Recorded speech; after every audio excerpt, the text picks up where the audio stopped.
Gen Con is literally right around the corner, and these are some games that we think are going to take over the whole con.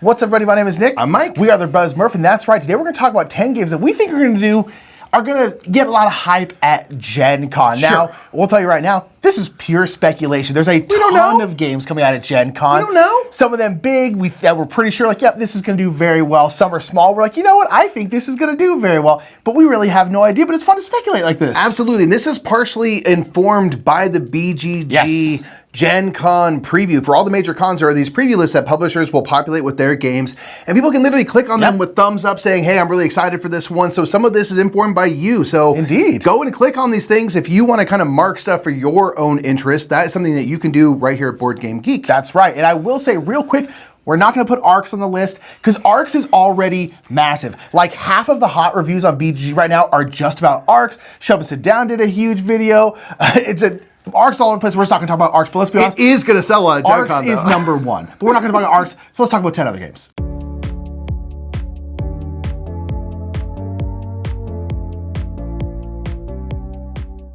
Our number 10 is going to be a kids' table board game called Capybara. Capybara is a play on the word capybara, which of course is, I think, the world's largest rodent. I think they're the world's largest rodent.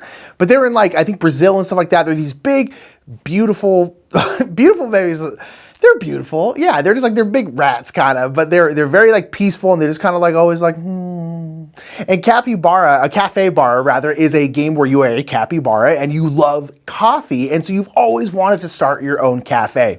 Very, very cute.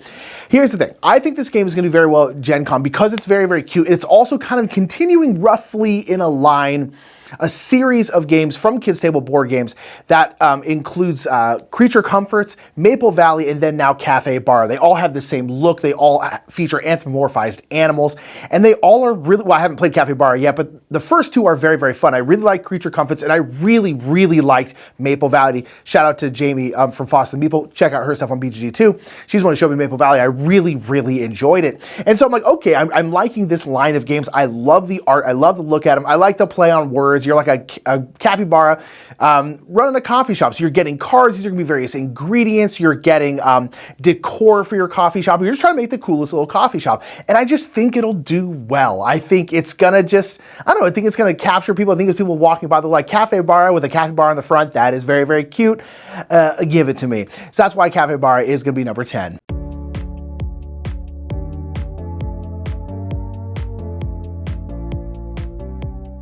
All right, so number 9 is Comic Hunters. This is a game that we actually played recently at BGG Con last year, and this is a game that was available in Brazil, but wasn't available over here due to rights issues, because this is all about collecting comics, specifically Marvel comics. So it wasn't available over here originally due to rights and stuff, but now it is, and it is a set collection game with different mechanisms for drafting cards. There's like all these different ways, but depending on what round you're in, you're going to take cards via putting out a display on the table and taking rows and columns and shifting cards around, or putting things into these different lots, almost like Coloretto, and then taking a lot of these comics and stuff. And you are doing this in order to set collect various elements. Depending on the game, certain things might be more valuable than others. It might be you want to have a certain type of character. You might want to have a bunch of Spider-Man. You might want to have a bunch of first appearance issues, and all sorts of things like that. Depending on the game, you're going to want to collect it, and certain, comics that you collect are going to satisfy one or more of those kind of set collection icons and things that you're going for. So this is one that we really enjoyed because they use the real comic covers throughout history and stuff, things that you kind of know and love from the past. Super duper cool idea for a game. And each of the ways that you can kind of draft cards, it's not just taking a card and passing it around. That's one of the ways. There's all these ways to collect cards. So I thought that was really interesting. I like how from different rounds to different rounds, what is valuable will change. And the fact that it's Marvel is always going to be, I think, interesting to people. So comic lovers, I think, are going to really gravitate toward this, especially because it's this game that people have known about, but haven't been able to get, and then it's kind of teased out that it's coming and now it's here. So we're going to see how that goes for Comic Hunters.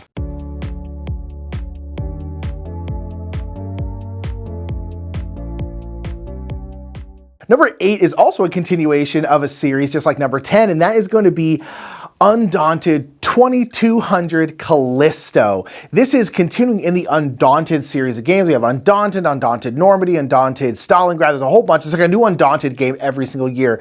This is by Osprey Games, and these Undaunted games are very, very popular. I've always wanted to play really any of the Undaunted series, and somehow we just have never played them. We haven't had a chance to get them, but I've always really wanted to. So Undaunted is very popular, but Undaunted 2200 Callisto is in the Undaunted series, uses the same Undaunted system, which is again like a war game with cards and stuff, but this one is in a sci-fi universe. Well, it's our universe, but it's a sci-fi setting because you're gonna have like mechs, you're putting stuff out onto this, I think, a hex board. It's very sci-fi looking. Like Undaunted's always got this really nice look to it, but again, it's like World War II, things like that. This one's very sci-fi. It's a black box, it's got all these like cool like sci-fi colors. The board is very sci-fi-y, you know, it's just kind of like all like gunmetal kind of stuff. It just looks really, really cool. The Undaunted series, like I said, is very, very popular, so anything in the Undaunted series is going to be popular and is going to be popular at something like Gen Con, but the fact that this is actually that same series but different, but new, and like, ooh, are we now gonna start like a whole sci-fi series of Undaunted? Sign me up. I've always been interested in Undaunted. I'm really, really interested in this one, and because of the strength of that series and the fact that it's a little bit different, I think it's gonna do very well at Gen Con.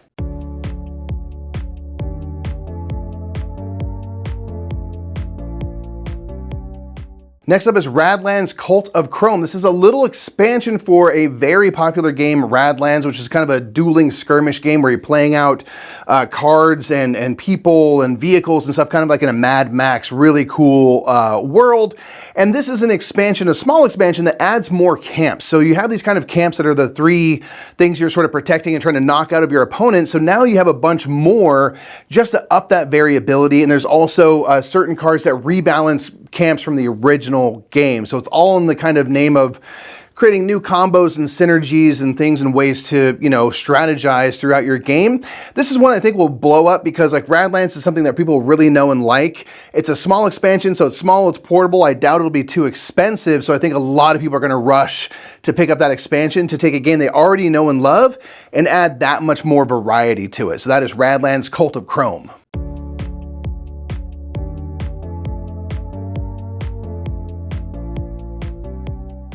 Number 6 is going to be Cities. Cities is by that Praise Be, Phil Walker Harding, and Steve Finn, and it's published by Devir. Those 3 names, Steve Finn, Phil Walker Harding, and Devir, already kind of makes a hit of a game. Those are 3 very reputable publishers and people. And this seems like a great Phil Walker Harding, Steve Finn game. It's going to be family weight. You're building out a city, and the city could be a bunch of big ones. It's like Barcelona, New York, Sydney, and I think maybe 1 or 2 more, probably like Paris and London, places like that. Big cities across the planet. And or I guess those are mostly Europe, and then Australia. Shouts out Phil Harding. And so those cities are going to have some kind of scoring thing. So like the New York map, I know you want to make a big area of parks, and that's going to be like Central Park. Things like that. They're all going to have different things, and you have a worker that you're placing out into these 4 rows, I believe, and the rows are going to be, one's going to have like scoring conditions, the other one's going to have tiles that you'll put into your city, into your grid, which I think is 9 by 9. You can get various features that go onto your water features and inside your parks, and then you can also get buildings. There's going to be building spaces, and it's got this cool like 3D map. You have different colored buildings, and you can get kind of a big bunch of buildings and put them out on your map as you're building a city. It just looks really, really cool. But I think it's going to do very well because, again, it's Steve Finn, Phil Walker Harding, 2 very well-known designers, and then you also have Devir. I feel like anything that comes out by Devir at this point is instantly very popular because people they've become such a reputable publisher in terms of making really good games that people are very interested in their games. And this one, again, is by really, really good designers. On top of that, it looks like it's going to be a great family weight game by Devir. I think it's going to do great.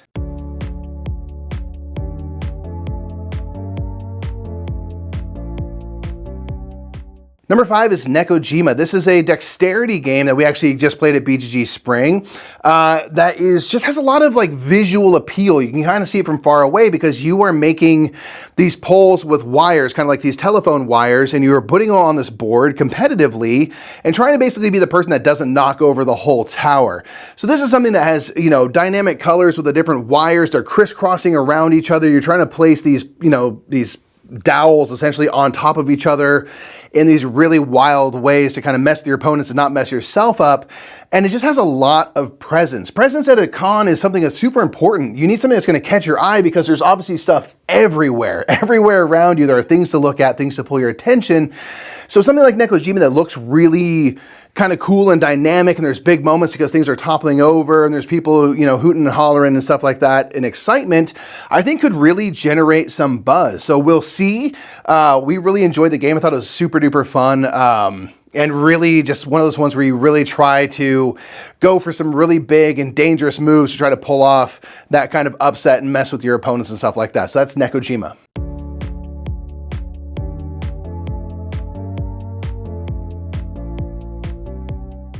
Number 4 is going to be Things in Rings. Allplay does great stuff, and their stuff tends to do very, very well. Things in Rings is a game, it's kind of somewhat similar to a game called Then, which is by the Op, but this one, you're basically going to have 3 strings. They're going to make 3 rings, and they're going to make like a triple Venn diagram where they each overlap with each other, and then in the middle, all 3 of them overlap. And there's going to be one knower, and that knower is going to have a logic rule for this round. And then the players are going to have things in their hands. These are going to be like objects, things like that, cards rather. The things on the cards, but the things like objects. And you're going to put them in a ring or in an intersecting part of a place where you think that's going to go, but you don't know what the rules for this one are. Only the knower does. And so if you're incorrect, the knower will then move the card to where the correct place would be. And you are trying to figure out the rule of the game before anyone else. It seems really, really cool. I like that concept of things overlapping and trying to figure out that deduction. I really like deduction games. I'm really, really into them right now. And it's by Allplay. It's got this very like Dr. Seuss-y kind of look to it, which I think is really, really appealing. It's got kind of like a kid's storybook kind of look to it. I just think it looks really, really cool. And the name Things in Rings is fun. It's Allplay for all those reasons. It's going to be affordable. It's going to be grabbable. And I think a lot of people are going to grab it.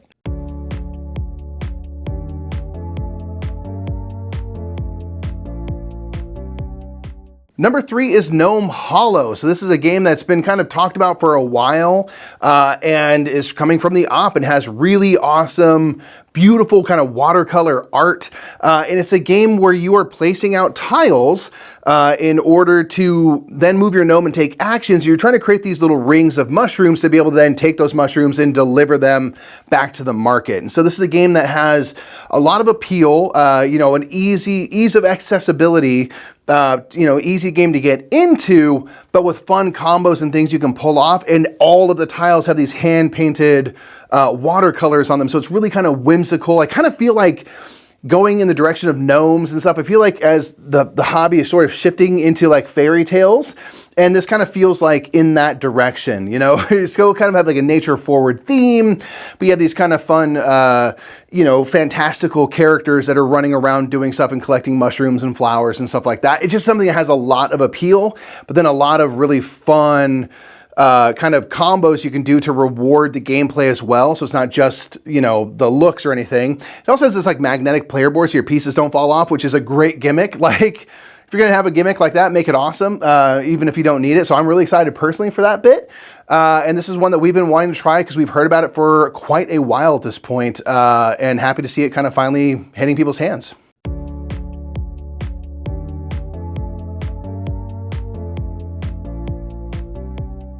Number 2 is going to be a game that we've actually played, and this is going to be Pagan, the Fate of Roanoke. This is by Capstone Games, is the one who's going to be having it at Gen Con. And when Capstone brings games, they tend to do very, very well because Capstone is kind of the premier publisher or one of the premier publishers for like bigger games, like heavier games. They bring out Ark Nova, lots of things like that. Gaia Project, Terra Mystica, Age of Innovation, big kind of heavy Euro games. And Pagan Fate of Roanoke is a 2-player asymmetric game where you are going to be taking on the role of either the witch or the witch hunter. And the witch is going to have different actions of the hunters, and you have different kinds of cards. And the witch is basically, there's going to be 9 villagers out on the kind of the main board, and one of those villagers is going to be the true witch. That's actually going to be the witch. That's who the witch is. And the witch is trying to get 3 of their favors onto the true witch so they can perform a ritual. And the hunter is trying to eliminate the true witch or exonerate everyone else. That's how they win. And then the witch will win if they perform the ritual on the true witch, or if they can get the hunter to incorrectly eliminate 3 innocent villagers. And so you're doing this through card play. You have completely different decks. You have different kinds of cards that do different kinds of things, slightly different actions. And the witch is kind of trying to put diversions, because these favors that you need to perform the ritual, you can put out on other people. So you're maybe trying to be like, well, I'm gonna put a bunch over here, make the hunter think that's the true witch. Maybe they'll eliminate them, get rid of them, and then that's one step closer to my victory. Also, they didn't get rid of the person who I actually need to perform the ritual on. It's actually really, really fun. We like it a lot. And it's got a really, really cool look. It's got a cool theme. 2-player asymmetry by Capstone. I think it's going to absolutely crush at Gen Con.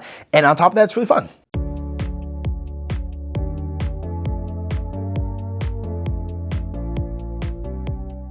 Number 1 is the game that at the time of this recording has the most thumbs up on the Gen Con preview. So we are not alone in being excited for this. We have a lot of evidence that people are excited. This is Rock Hard 1977. This is from Jackie Fox.